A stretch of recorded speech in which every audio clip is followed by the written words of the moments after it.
Srila Prabhupada, taking the order of his spiritual master as his life and soul, fulfilled that vision. Today we see devotees from America, from Europe, from Bombay, which is something like America in Europe,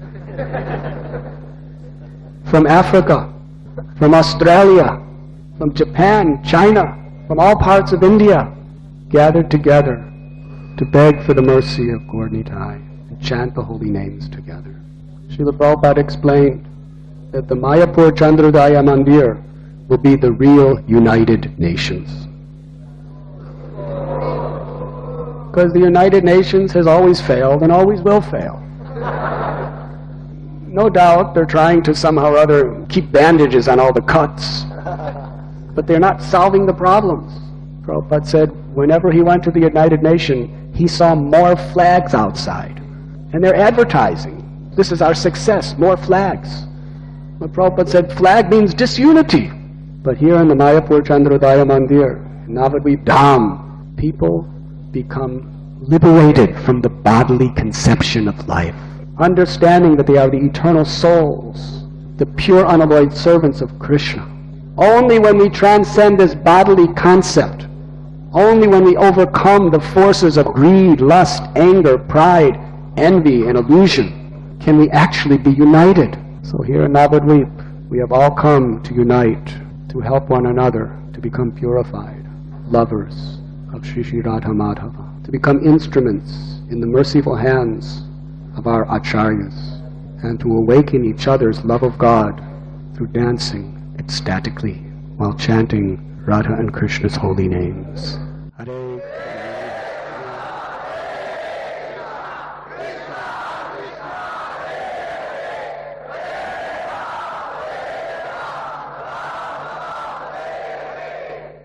For those of you who have come for this yatra, please approach with very humble and grateful heart. If you take something to be ordinary, Krishna will reveal it as ordinary. Ye gatamam prapajante tam stataiva bhajamyaham mama vartmanu vartante manushya partha sarva. Prabhupada said, if you approach the deity as a piece of stone or wood, you will see stone or wood.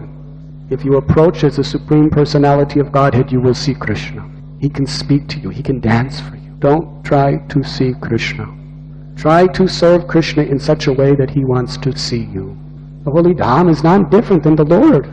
We should not be here in a spirit to enjoy. Materialistic people, they take holidays to enjoy, but they never really enjoy.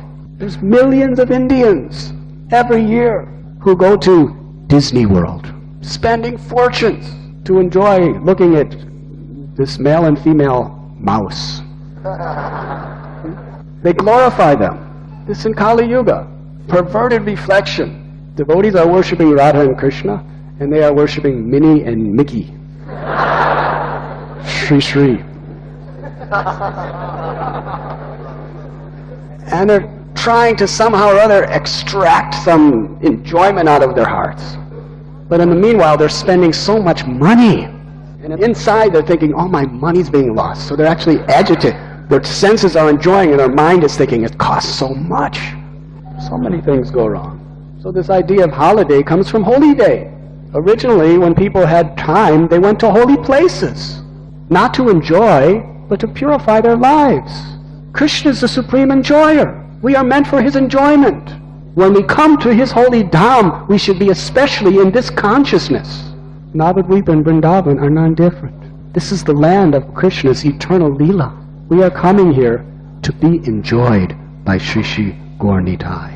We should come in the spirit of service. Then, actually, we will experience the true glories of Sri Navadvip. We cannot see Sri Navadvip with our material eyes.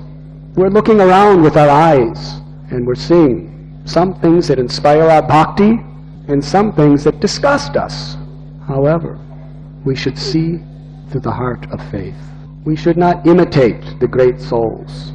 The fact is, we cannot see the spiritual world with these eyes made of flesh and water and blood. We should be begging. We should be begging for purification, so that by the mercy of the Panchatattva, they will bestow their kindness upon us. We should be here in such a way that they are pleased to see our humility, our sincerity, and our enthusiasm to glorify them by chanting the holy names.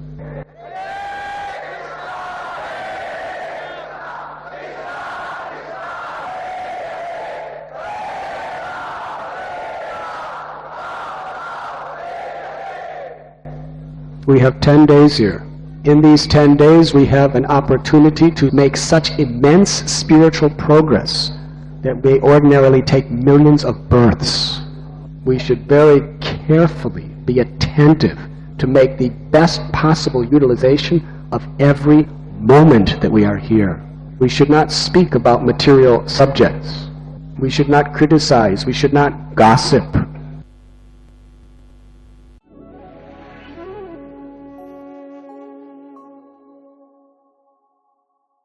You were listening to Radhanath Swami on thesacredconnect.com.